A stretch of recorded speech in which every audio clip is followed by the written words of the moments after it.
नमस्कार, आप देख रहे हैं सियासत समाचार। उत्तर प्रदेश विधानसभा चुनाव को लेकर इस वक्त बड़ी खबर सामने आ गई है।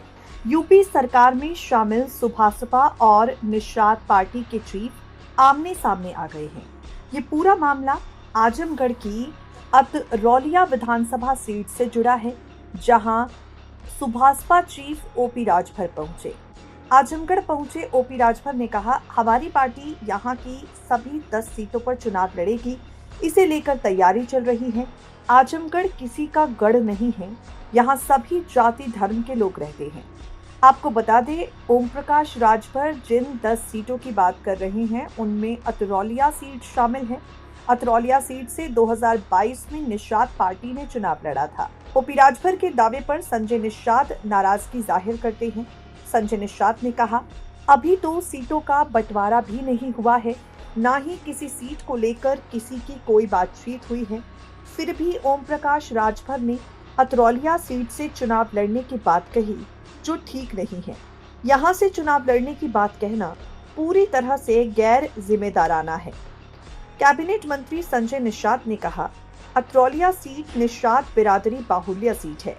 यहाँ निषाद पार्टी की पहले दावेदारी थी। पिछले विधानसभा चुनाव में निषाद प्रत्याशी कुछ वोटों से हारकर रनर रहा। इस चुनाव में निषाद प्रत्याशी जरूर लड़ेगा। अगर मुझे गठबंधन में सीट नहीं मिली तो हमारा प्रत्याशी निर्दलीय या निषाद पार्टी से लड़ेगा। ओम प्रकाश राजभर ने बिना किसी चर्चा के ऐलान किया है, तो वही इस बारे में जाने। हम मर्यादा में रहने वाले लोग हैं। उन्होंने मर्यादा का मान नहीं रखा। उनको बातचीत करनी थी। अगर हम भी उनकी सीट पर ऐसे ही ऐलान करने लगे तो क्या उनको ठीक लगेगा? बीजेपी हमारे लिए बड़े भाई जैसी है। हम हमेशा उसकी राय के अनुसार ही काम करते हैं। गठबंधन का ये नियम होता है कि बिना किसी सहमति के हम कोई राय नहीं दे। वैसे भाजपा ने हमें आज तक जो भी राजनीतिक राय दी है, हमारे लिए पूरी तरह से फायदेमंद है। अगर वास्तव में राजभर आजमगढ़ की अतरौलिया सीट से चुनाव लड़ना चाहते हैं तो उन्हें इस मामले में बात जरूर करनी चाहिए।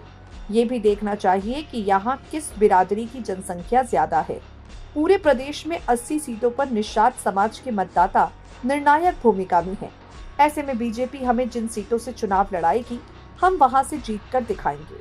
पिछले चुनाव में कुछ सीटें ऐसी थी जहां हमारी हार जीत का अंतर काफी ज्यादा कम था। 2022 के चुनाव में भाजपा से गठबंधन में अतरौलिया सीट हमारी पार्टी को मिली। यहाँ से हमने प्रशांत सिंह को उम्मीदवार बनाया। ऐसे में वो सपा के संग्राम यादव से हार गए। वो दूसरे नंबर पर रहे। इस हार के बाद भी प्रशांत सिंह ने इलाके में निषाद पार्टी को मजबूत करने का काम किया। ऐसे में राजभर का यहाँ से चुनाव लड़ने की बात कहना पूरी तरह से गैर जिम्मेदाराना है।